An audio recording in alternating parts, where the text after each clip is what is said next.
How you doing, you two? Vidya James back again.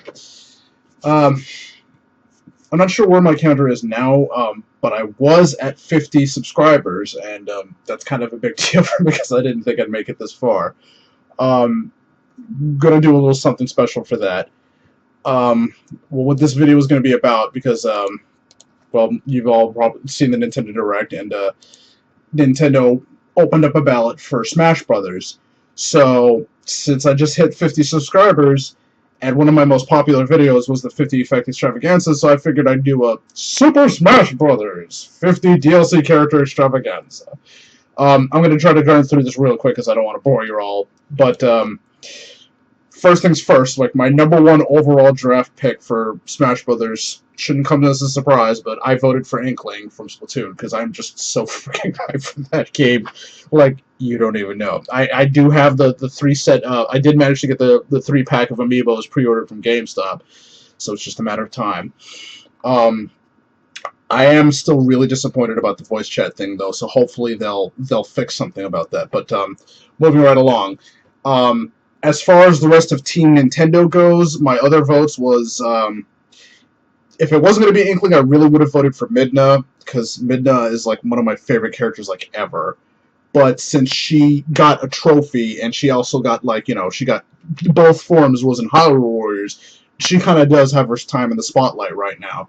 So I would like to see Inkling get it. But the other two characters from Nintendo I really would have wanted to see were Daisy, because I think it's long overdue for Daisy to get sort of share the spotlight. And they could even base, like, I think I saw somebody on Tumblr, I'll probably post a link up to their page or whatever, that suggested that she should base her moveset on the Mario Strikers, because, like, Peach and Waluigi both use tennis rackets, and I think Peach also has a golf club as one of her as one of her side smashes. But there's nothing for the Mario Strikers. So, and Daisy's supposed to be a tomboy. You can base your moveset around that. And the other character I wanted to see from Nintendo was Sammy from Advance Wars, because I'm too dumb for strategy games normally, but I loved Advance Wars because it's just a fun, creative little way to get into a turn-based combat game. I love the way the characters look, the way the game was designed. Everything about that was awesome.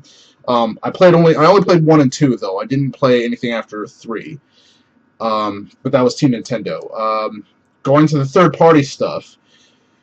In no real particular order, but these are characters from games that I would like to see personally, not like characters that I think should be in because it's just, it's what they should be, but it's just personally characters I would like to see in, and I'll actually elaborate on some of these later. But Team Squeenix, or Square Enix, I'd like to see Cloud Strife from Final Fantasy VII, Sora from Kingdom Hearts, Chrono from Chrono Trigger, and these two I had to do a little research on because I was familiar with the games, but I wasn't familiar with the characters. Randy from Secret of Mana. As far as I know, Randy isn't even his official name. But Will from Illusion of Gaia. Illusion of Gaia was one of my favorite RPGs from the Super Nintendo era. And I'd really like to see them in it. You could have, like, Will versus young Link have a flute versus ocarina battle. But that's that one. Team Konami. I think a lot of people seem to agree with me on this, and I think that Simon Belmont from Castlevania really deserves to be in. Because that Castlevania is a big series, and that got its start on Nintendo. And I would just like, this will allude to something else I'll do later on, but it would just be nice to see Simon Belmont, Mega Man, and Pit in the same game. As far as other Konami characters, Sparkster from Rocket Knight. I didn't get to play Rocket Knight Adventures. I did play the original game, and I really loved it. And I think he's like a perfect fit for like a mascot type character, for Smash Brothers. Another character I think would also be good for that is Goemon or Goemon. It's gotta be Goemon. I'm dumb. Goemon from Mystical Ninja. I also think would also be a really good Konami representative. And another one, Bill Reiser from the Contra series.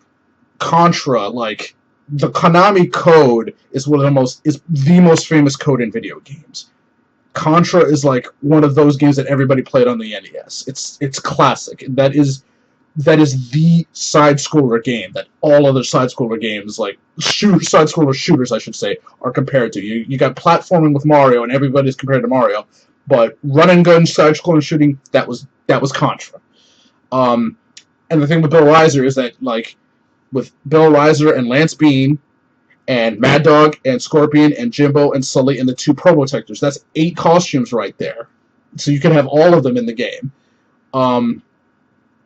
I just think that would be cool. And you could have their specials as their different guns and all of that. Yeah. Moving on. Team Capcom. I think Beautiful Joe and Dante. I think Alpha Omega Sin also put those two guys up because I think that those guys would be like, well, Beautiful Joe more so than anybody, more so than Dante. Because I don't know if Dante would fit the aesthetic. It's one of the reasons why I didn't. I had considered putting Bayonetta on this list somewhere, but I just don't think she meshes well in any way, shape, or form. I would like to see her in, but I just don't think she fits the game. Just the way Nintendo is, because she's such a long shot. But you know, and I'm not saying that just because it's M-rated, because Snake is from an M-rated game. But you know, it is what it is. Oh, right. Speaking of Konami, because I can't believe I forgot this, but the fifth Konami guy I wanted to see in is Raiden from Revengeance. Like, I'm not a big fan of the character, but he's representing 2 franchises there, and it also sets the stage for another dream match that I'm going to elaborate on a little bit later.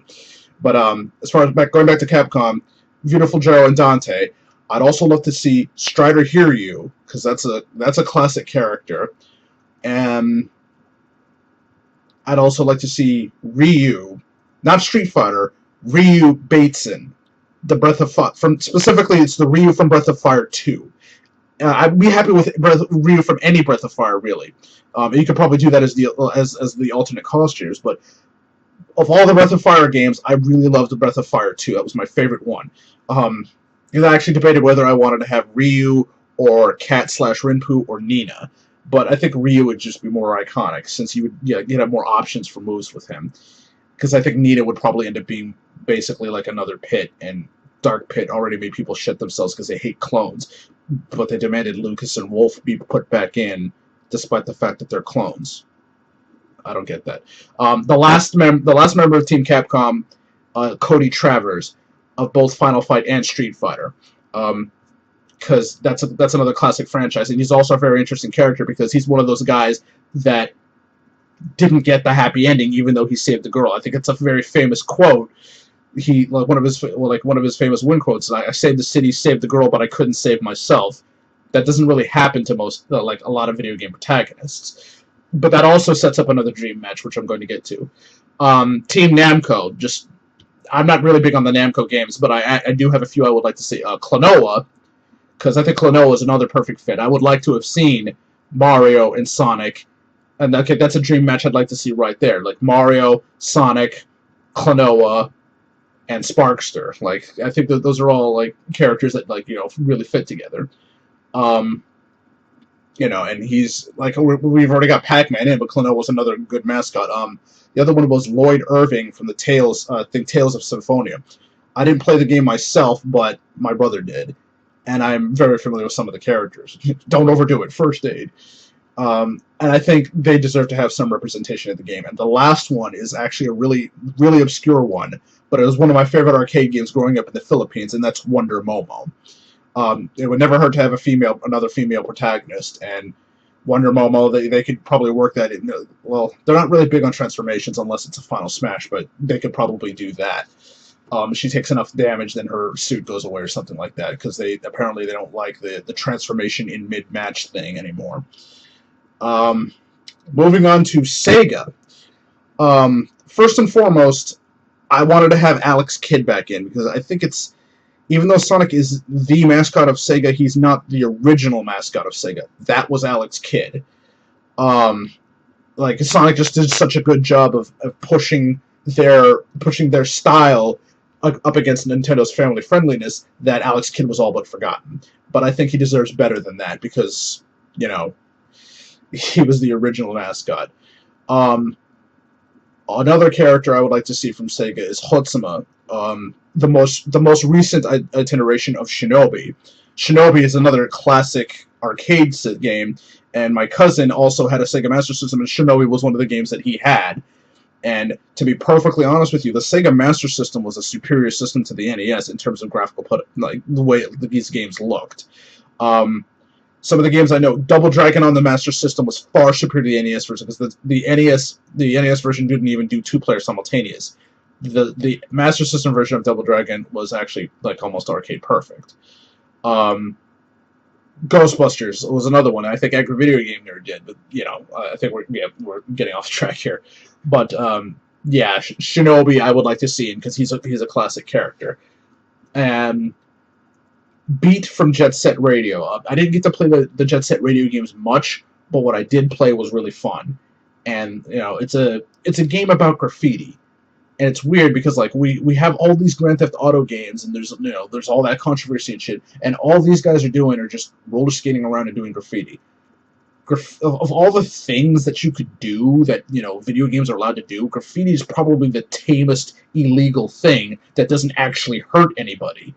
But they actually have to put a disclaimer, don't actually do graffiti, because as we all know, graffiti is as simple as bah, bah, bah, bah, bah, and you just have this awesome art. It doesn't actually work that way. But yeah. The big obscure character I want for Sega, one of my favorite platform games on the Sega Saturn, a stall. Like, Sega pushes the shit out of Sonic, but they ignore the other franchises. The Stall was a great platformer. I might do it, like, if I can if I can find the game and I have a Saturn, if I can find the game, I'll probably do a review on that. Because it's a great game. It's a great platformer. It does a lot of things right. It's got a great musical score. It's beautifully animated. It's just a great game. Like a great platformer. It's like one of the first games we got on the Saturn. And I have to thank my mom for that, because this is one of those games where she just picked out at random, and it just happened to be a fucking gem. And that's, pun intended, because the game, long before Steven Universe with this gem Sona bullshit that everybody's getting into now, that was a stall. A stall is that. But, nowhere near as, I guess, popular. But long before Steven Universe had people made out of gems, that's what a stall was doing. So give that a look. And the last guy for Sega, Axel Stone from Streets of Rage. Because Streets of Rage was another big game. Like, Streets of Rage 2 was one of the very first games. I think it was the second game for the Sega Genesis that we got. We were a Nintendo family, but I managed to convince my family, to finally get a Genesis for my birthday. It was the Genesis that came with Sonic 2, and one of the other games we picked up was Streets of Rage 2. And, being an action game junkie, and not having Final Fight at the time, we had Streets of Rage. But Streets of Rage 2 was amazing anyway. Hard as shit, though. But that's it. A relatively obscure company that I'm not even sure is still around, but Team Data East. For those of you who aren't old heads, Data East made a lot of arcade games back in the day. And naturally, most of those arcade games have found their way to the NES. They're not so... I'm pretty sure they've been bought out by somebody. I might have to look that up. But characters I want from Data East. Joe and Mac from Caveman Ninja, because Caveman Ninja was one of my favorite arcade games back when I was going up to McGuire. Blade and or Striker from Bad Dudes, which was another, you can probably see there's kind of a theme there with their style of game. And finally, Peter Pepper from Burger Time. I don't know what, if anything, you could do with that, but Burger Time is a classic game series, and I almost kind of hated that game, because every time I played it, I wanted to go to McDonald's or something, get a hamburger, because the game made me hungry as shit. But that's that. Moving on to another old school company, Team Taito. You'll know who they are, because the very first people I want them to be, the very first game characters I want them to have, Billy Lee and Jimmy Lee, aka Double Dragon. Because that's Double Dragon is when you talk about side-scrolling beat-em-ups, you have to talk about Double Dragon, because before Streets of Rage and before Final Fight, there was Double Dragon. And it's not even... Double Dragon wasn't even the first game. This actually ties into the next character I want from Taito, from Team Taito, and that's Kunio from the Kunio-kun series of games. Most of you will probably recognize them as from Super Dodgeball, Crash and the Boys, and Renegade and River City Ransom. That's all the Kunio-kun series. I think Crash and the Boys recently got out on Virtual Console, but Renegade, like the Kunio-kun games, that started that genre, and Double Dragon perfected it. And now, like when we think that that's what a beat 'em up game is, it has to be it's compared to that. And now I can finally talk about now that I've introduced them, because that's one of the dream fights I would love to see happen. Because with Smash Brothers, we got Mario, Sonic, Mega Man, and Pac-Man in the same game. That was like a freaking dream match. So that one dream match I would like to see: Billy Lee from Double Dragon, Blade from Bad Dudes, Axel Stone from Streets of Rage, and Cody from Final Fight duking it out. I mean, I think we've waited a long time for that. I mean, I get a little giddy thinking about it. But I know the odds of that are very, very low. But this is just my wish list.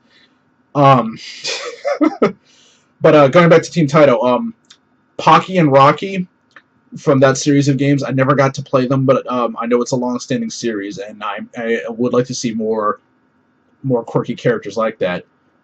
Because Pocky would actually give you another female protagonist. And the final one, which is another big one and a relatively obscure one, Burn Griffiths of the Psychic Force series. I actually have a series of characters that were inspired by the Psychic Force 2012. It's one of my favorite games on the Dreamcast, and it's probably the only quote-unquote fighting game that is totally different from the Street Fighter formula. I would look it up. Hey, if I can find my Dreamcast, I'll do a video for you guys too. But I would love, or if not Burn Griffiths, at least somebody from Psychic Force. I really think that there should have been 4 Mii characters, because it just seems weird that it's just 3. You should have had a Mii fighter, a Mii brawler, Mii sword fighter, a Mii gunner, and either a Mii magician or a Mii psychic, something that wasn't physical combat based. I think they kind of dropped the ball on that, especially since you have a lot of characters that are quote unquote psychics. I mean, like, they gave a couple of those moves, like the side magnet to the gunner, when they could have just given that to a psychic, but that's neither here nor there. Okay, moving on. Another really obscure company, Hudson Soft. I think they've been bought out. I think they've been bought out by Konami. I'm not sure. I'd have to look that up. But characters like to see it's another one. I think Alpha Omega Sin also put this guy forward. But Bomberman, the earliest crossover game I can think of, before Smash Brothers and all this stuff, even before the Capcom versus fighting games started, the earliest crossover game I can remember was Wario. Like, there's a commercial for it too. Wario takes on Bomberman. I think it was called Wario Blast, and that was the first time I saw. Was like he was like, "Oh, the damage we can do, Bomberman will never know what hit him. I love you, I love you," and he just kisses the bomb until it blows up in his face. But I thought it was a really kick-ass idea that you were having a character from one video game series and a character from another video game series button heads. That was like an intercompany crossover, not like Mario and Donkey Kong, but like a true intercompany crossover. I think Bomberman would be fun. Other characters from the Hudson Soft, it would be Master Higgins from the Adventure Island series, which is kind of interesting because I think Master Higgins was just an original character created by Hudson Soft so that they could port the Wonder Boy series from Sega to consoles that they didn't have the rights to, and Adventure Island actually ended up becoming its own thing. But since Wonder Boy kind of died off and didn't do much, and he didn't do much for the genre at all, I think Master Higgins deserved that spot since he made a better name for himself doing the same thing. Alex Kidd I got in for the sake of nostalgia. But I think Alex Kidd deserves to get into the same game as Sonic so he can beat the shit out of him and try to reclaim his throne. Alex Kidd's not kidding around. And the other one, this was one of the other ones, because back in the 16-bit era, it was mostly Nintendo versus Sega, but there was a third party, a third contender, and that was NEC with the TurboGrafx 16. And the closest thing they had to a mascot was Bonk the Caveman. And I would have liked to have seen, and this is something I never thought I would see, but it could potentially happen, where we would have I mean, I was just seeing that on Virtual Console back on the Wii, that you could get Sonic games and TurboGrafx 16 games. So Mario, Sonic, and Bonk all ended up on one console. I just think, I mean, people are doing all this, like, Nintendo versus, like, oh, the Nintendo is doomed, Nintendo is doomed, the Xbox One is kicking its ass, PlayStation 4 is kicking its ass. Yeah, they're just the latest companies to come into this thing, into this fucking business that Nintendo brought back after Atari killed the business. Nintendo brought it back, and Nintendo survived Atari. Nintendo survived Sega. Nintendo survived Panasonic with the 3DO. So, Sony's still kind of hanging in there, and Sony, like, now you got Sony and Microsoft. These are guys that don't need the video games to succeed. They're too big to fail, so they can fuck up pretty hard. Nintendo will survive. We got a lot of people just saying, just like, now that they announced the Nintendo Next, we're going to get more new Nintendo was doomed naysayers, but, you can keep banging that drum, just like the Mayans keep predicting that the Earth will end in the year 2000, and it's the year 2015. Yeah, the Earth didn't end, and Nintendo was still in business. Good luck with that. And the final one from Team Hudson Soft. Even though I was never a big fan of the games, but I like the idea behind it. Yugo Ogami from the Bloody Roar series. Beast, I think it's Beasterizer. I'm not sure. I saw the game Beasterizer in one of my barracks back when I was in the Navy. But the idea behind the game is actually pretty cool, and I would like to see more of that. It's a fighting game franchise that deserves to get a little bit more recognition because it does have a unique game mechanic. And I would just like to see more characters in Smash Brothers. This is a really obscure one. Team Tecmo. I only have two characters from Tecmo I really want to see. Rygar, and that's a really old reference. Rygar was a really, really... Oh my God. I think he did get a newer game in like the PlayStation or PlayStation 2 era, but because he was already an obscure character to begin with, it didn't really take off, and he hasn't had a game since. But I would like to see him in because, it is a classic side-scroller arcade game, and yeah, he deserves to be in for that. And this is it's a character that uses shield. It's basically a yo-yo shield. So, like, it's a unique weapon. Like, it's not quite a whip, it's not quite a sword, it's a shield. Like, it's almost Captain America-ish, but not. So it's an original take on that weapon. And then God of War came out. Like, you could probably even say Rygar was what Kratos is now, except no hype. The other big Tecmo guy, Ryu Hayabusa of the Ninja Gaiden series. If you got Ryu from Street Fighter in the game, with Ryu from Breath of Fire, you could have a Ryu versus Ryu match. But Ryu Hayabusa is a classic Ninja Gaiden series. It was the very first cinematic game that I remember. It was like, there was never a game, like, I just turned on the game once, and I went to get a drink, and I came back, and the screen was different. And then they had this cutscene with these two ninjas going at each other. I'm like, what the fuck is going on? Is this a movie or something? Like, this was the first game that I remember that treated video game as a medium to present a story. So, it was just a video game where, like, up until that point, it was just a video game where I was a ninja slashing things. But with, and sometimes you get the context of the story from the instruction manual, but then that's it. Like, you have to figure out the story on your own from there. But this was a narrative that continued as you played the game. It gave you a narrative to start with, and when you beat levels, you got more and more of the narrative. So this was a game that got you emotionally invested, rather than just, competitively invested. I think that's the big difference between video games now and video games back when I started getting into them. But back in the arcade games, there was no emotional investment because you just poked out a quarter, wasted some time. Video games used to be like that.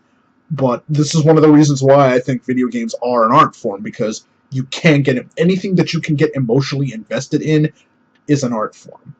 I think that's the best way to define what is or isn't an art form. Something that you can look at and appreciate. Like take, for instance, this amiibo. Wow, I'm getting off the beaten path. But, like, it looks pretty, like, I'm not a big fan of Mario, but I have to admit that amiibo looks pretty cool. If I didn't make this, but if I did make it, it'd be, nobody would question that it's an art form. I think that's why video games are an art form. It's something that people get emotionally invested in. It's no different from a book. It's no different from a song. It's no different from a movie. It's no different from a painting. It's no different from a statue. Wow, I got preachy, so I'm sorry about that. But getting back to Ryu Hayabusa, because that's why Ryu Hayabusa deserves to be in for me, because Ninja Gaiden was the first game that it was a game that broadened my horizons, and I think that was the point where I really got into video games beyond the hobby level. It's like, wow, this is amazing. Like, this is telling me a story. But another thing is this, now that I've gotten this far with Ryu Hayabusa, that I can talk about the other dream match I wanted to have.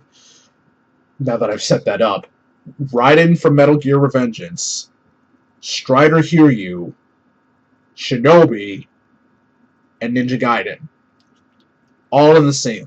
You got 4 ninjas in the same game. You can't imagine. You can't tell me that wouldn't be hot.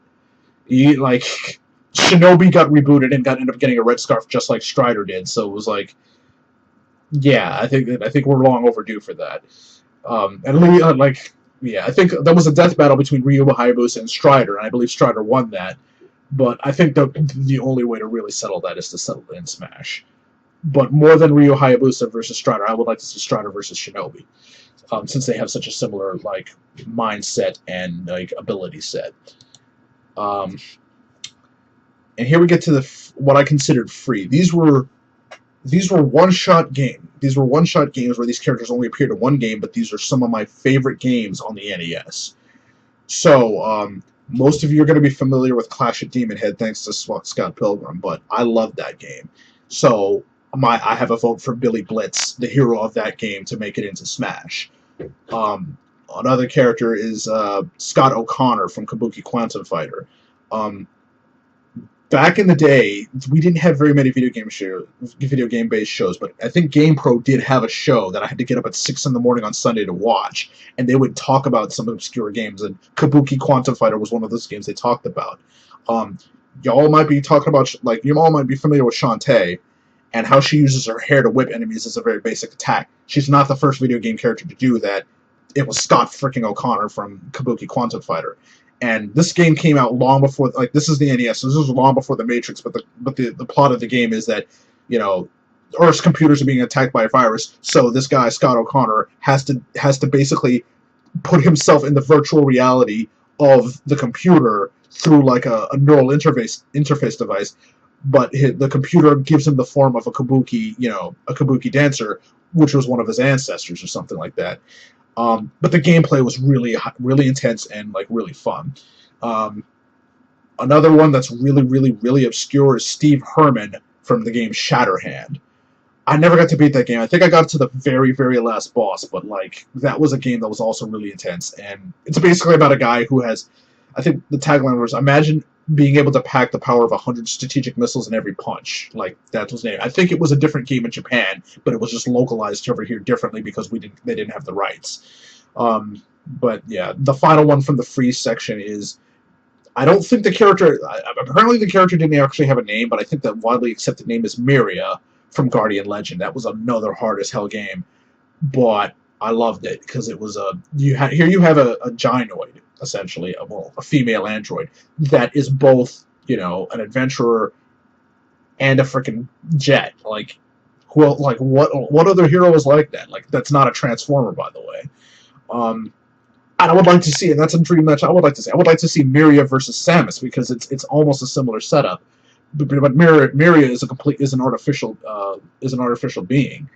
I would like to see Miria. I would like to see a new Guardian Legend game. I think that would do very well in a 3D era. I mean, imagine if you could have if it was a 2D game where you could walk around and shoot things, but at any time you could transform into a jet and just fly around.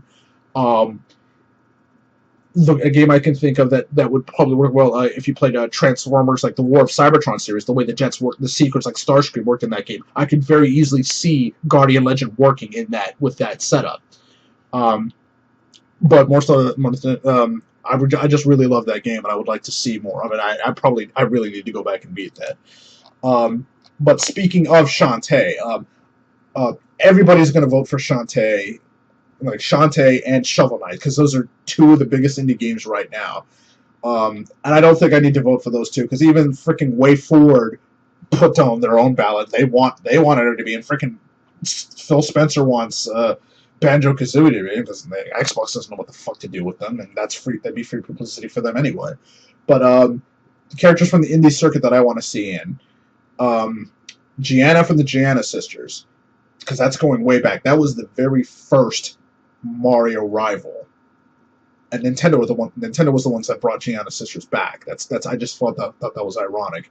And the artist behind the original DS reboot of Gianna sisters, Picomi, actually was on. Like, I actually talked to him on DeviantArt. He was a cool dude. I love the art. I actually had to ask him about what Maria would look like, because Maria was never shown in the game. Another big one was, like, it's probably one of the biggest indie games out there, Cave Story. So I'd like to see Quote and or Curly Brace. It could probably just make Quote and Curly interchangeable characters, like Robin is for Fire Emblem. Because Cave Story is a phenomenal game. The Bloodstained Sanctuary is still a pain in my ass, but the rest of the game, it's just phenomenal. So when you talk about indie games, you have to talk about Cave Story, because that's one of the biggest. That's a one-man show, and it's just a great game. And another one, Paddy Wagon from Mighty Switch Force, because that's another game it's a really. I'm not really big on puzzles, but it's a puzzle platformer, and the character designs, the music is just phenomenal for that game series. And yeah, Paddy Wagon. I'm big on puns. Oh my God. It's the kind of shit that I probably would have done. But yeah, I think like Mighty Switch Force, like, since it got a big start on Nintendo DS and all that, it would do well. And finally, Beck from Mighty Number 9. I mean, you can't say that Mega Man versus Beck wouldn't be hot to look at. I mean, just the concept of seeing those two in the same game, so that Inafune could finally have his revenge. Yeah, but that game isn't even out yet. But then again, Splatoon isn't out yet, and people, like, I'm not the only one who wants Inkling to be in. So, I believe that's 49. So my last vote for the 50th one is going to be like a really obscure, well, not really obscure, but just a really out there entry, because he's not actually from a video game. He's from a show based on video games. And it's probably the very first show that put forth the idea of, what if we not before even Wreck-It Ralph, what if we put all these video game franchises in the same world? And that's Captain N. I think I just think we're long overdue. I mean, we finally got Mega Man and Pit in the same game, Kid Icarus, and we got Simon Belmont in, and we're only missing one more man. The comic book version of Captain N didn't have the third-party characters. They had Samus, so Samus is already in. So this would basically be a Captain N reunion. Game Boy was technically a character too, but, Game Boy was technically a character. Now that I'm thinking about it, the princess in Captain N was named Lana, wasn't she? And there's a character named Lana in Hyrule Warriors. So they brought Lana in from Hyrule Warriors, and then we'd have Captain N. And I guess we have Rob replacing Game Boy, and then the whole band would be back together. I have to bring back Mother Brain! Well, Mother Brain's in the game too, that's right. Mother Brain's in the game too, so we would probably have to have King Hippo and Eggplant Wizard from, Kid Icarus to get back into the game. But yeah, that's my 50 character extravaganza. Thank you for your time if you stayed with this. For my big 50 subscriber giveaway, I don't know if I'm at it yet, but we're gonna do something a little bigger, a little different. You ask for it, you get it. Mega Man Amiibo. You like what you see. If you guys agree with me, if you guys are curious about what the fuck some of these characters are that I'm mentioning, because I'm old. I might not look like it, but I'm actually kind of old. Old enough that I could say that, like, my very first game was Moon Patrol, back when Moon Patrol was new. That's the earliest game I remember playing. But thank you for sticking with me this far. Thank you for 50 subscribers. I'm stoked about that. Thank you very much for for watching me. Um, of course, I think if I didn't lose it, but I also have the Tales game collection I mentioned in my previous video. For giveaway. Um, if you guys have any if you guys want to put forth your ideas, or just make your own video, I highly encourage that. Let me know what characters you think should be in. I mean, I can think of a couple of characters that just for the sake of brevity, I didn't include. As you said, Alex at Bayonetta was a character that I would like to see in, but really doesn't have a realistic shot. But then again, most of the characters I stated don't. But this is just characters I would like to see in. Um, if not in Smash, then at least give them a new game. Like I think a stall is a character that needs to in another game. I actually had Knights in on Team Sega, but Knights got a couple of games actually even after the Saturn, so Knights is good. A stall deserves a little bit more love. Sega just needs to give some attention to their non-Sonic franchises. I came close to like voting in Akira from Virtual Fighter, but yeah, rant. But let me know what you guys think. Whatever characters you guys like, if you guys agree, if you guys don't agree, if you think I'm stupid, it is what it is. But like, whatever characters you want to see in Smash Brothers, how hyped are you for it? Um, So thanks again for 50 subscribers, and I'll see you guys in the next video.